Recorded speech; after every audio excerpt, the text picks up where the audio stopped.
9.7 FM in Bismarck and Mandan. You can email the studio at KFYR@clearchannel.com, or you give us a call toll-free 1-800-228-0550 or 258-0550. We are broadcasting live from the North Dakota Petroleum Council's annual meeting in Medora. What a beautiful setting for this, and my co-host Tim Fisher from Bakken Energy Services joining me today, and also joining us now on the program, Cal Klewin from the Theodore Roosevelt Expressway. You're the executive director, Cal. How vital is it to have the corridor? And explain what exactly the Theodore Roosevelt corridor is. It's not just Highway 85 in North Dakota. This is encompassing.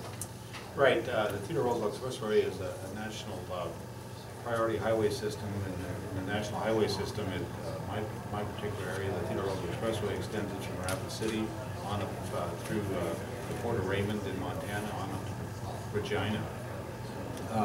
That's the northern portion of a three-part corridor, 2,300 miles encompasses the corridor north and south, from the southern Texas border all the way up to the Canadian border. So it's a large area. It's a 10-state consortium with 2 Canadian provinces also as membership, Alberta and Saskatchewan, and then the state of Klewin in Mexico. How important is that to North Dakota? You know, it's a route that does span the United States into Canada, down into Mexico, but it is of vital importance to what is going on right now in North Dakota. Well, it's been a main artery delivering services in and out of the Bakken area. Also, the state of North Dakota is an exporting state, and we have data that continues to grow of the exports north and south. Those exports, agriculture, energy, those type of exports have grown significantly in the last few years, and the projections are phenomenal as far as freight movements north and south, the growth. You know, the Highway 85 corridor is so important in North Dakota. We're seeing what's going on as you start to head up in the oil patch. You start going north of Belfield, and it's pretty congested. I mean, you drive that every day. Well, I don't drive it every day, but I try to stay.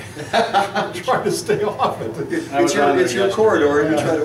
No. Tim, you and your wife were on there. Yeah, matter of fact, we were on that road yesterday, and what we thought was going to take 6 hours took us almost 8. But what I can say is that there has been improvement all around the state.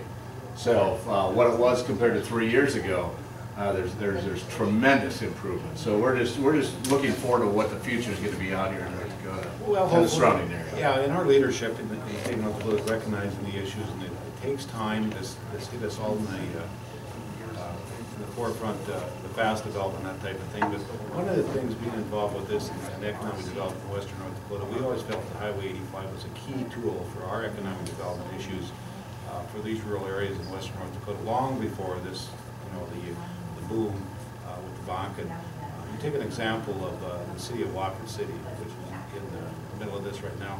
They really only have one route of transportation.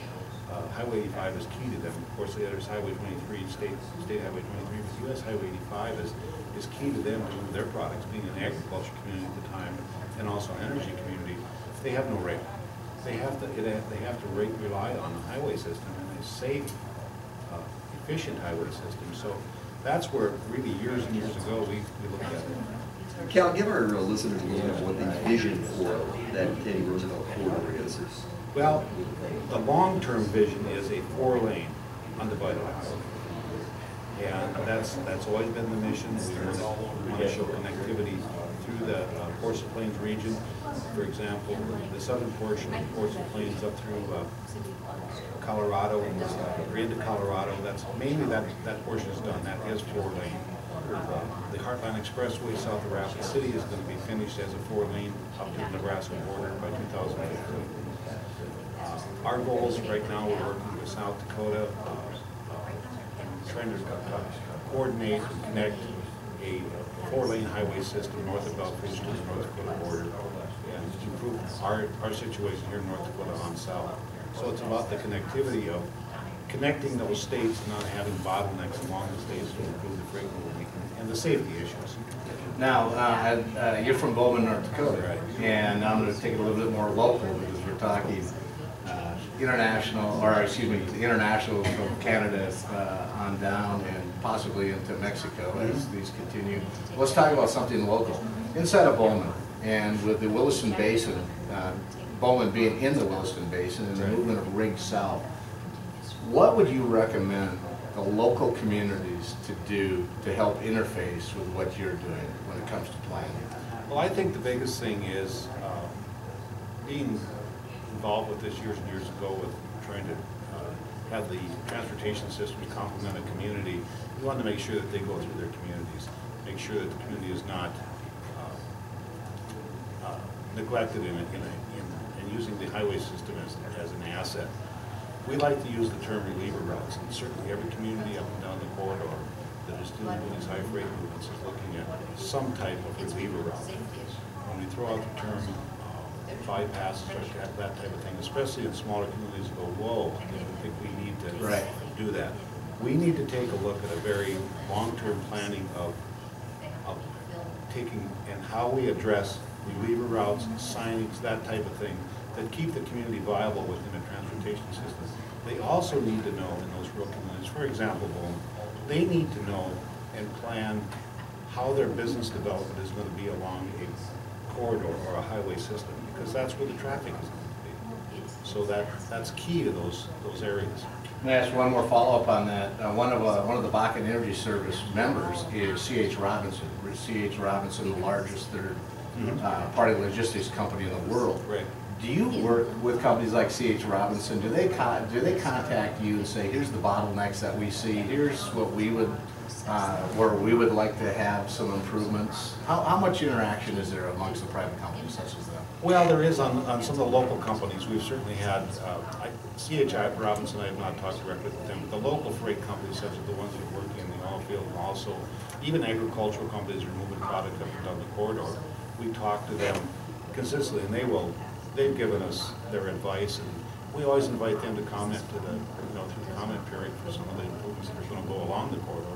Be involved and let their feelings know and aware of how the freight is being bottlenecked. Cal, one more question. Being that we are in North Dakota and the big main artery that travels north and south in the oil patch, Highway 85, U.S. Highway 85, we all know what our North Dakota legislators are doing, but it is a U.S. highway. Yes. What is the federal government's portion of this? How are they helping? Is there any legislation or anything that's being pushed on the state level or the federal level that can help this corridor? Well, I can tell you through our Ports and Plains Alliance that the federal transportation bill was very positive. MAP 21 was very positive for our rural states. It addressed a couple of things. It addressed the rural transportation corridors. It also wants to address that MAP 21 also wants to address freight corridors. And it also allowed input from rural areas to give their input into a state Department of Transportation of how they feel the development should be, rather than top down. And in non-metropolitan areas, that was not always available. Metropolitan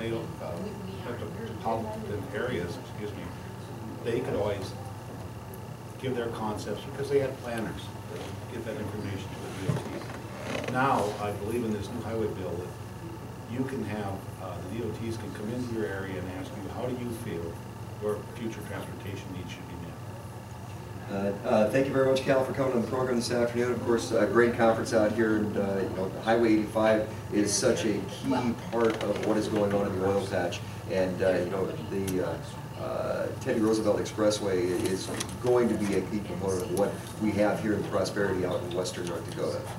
Right. And that's what we do is continually work on some key legislation that, possibly will move some of the projects forward in the future. And so we want to stay on top of that, that if there's anything out there that could assist in moving projects forward with a little bit more, faster concepts such as design build. That's something we're looking at in the future, of trying to introduce legislation here in North Dakota on design build concepts. That has the potential to move some projects forward a little bit quicker than the traditional projects. Cal, we're up against the break. Is there anything else that's going on in North Dakota that we need to know about concerning the corridor? Great time to be here and a great time to put money into infrastructure. I can amen that after driving on these roads now compared to what it was. I can only imagine. I'm Steve Bakken. We're broadcasting live from the North Dakota Petroleum Council in Medora, North Dakota. My co-host Tim Fisher joining me as well from Best Bakken Energy Service.